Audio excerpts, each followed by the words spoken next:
আর আল্লাহ তাআলাকে খুশি রাখা, খুশি করা যত সহজ, খুশি রাখা আরো অনেক বেশি সহজ। কিভাবে?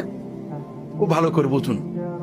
আপনার মাকে খুশি রেখেছেন, বসকে খুশি রেখেছেন, নেতাকে খুশি রেখেছেন, বউকে খুশি রেখেছেন, বান্ধবী বন্ধুকে খুশি রেখেছেন, একটু অন্যায় হলে রেগে যায়, তাই না? আল্লাহ তাআলা কত ভালোবাসেন বান্দাকে।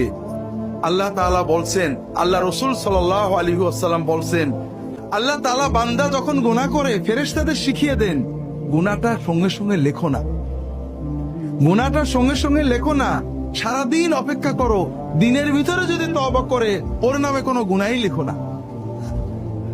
আল্লাহ তাআলা রাত্রি বেলায় হাত বাড়িয়ে দেন, বান্দাকে বলেন যে বান্দা দিনের বেলায় গুনাহ করেছো, এখন গভীর রাত, কাউকে লাগবে না, তুমি তওবা করো।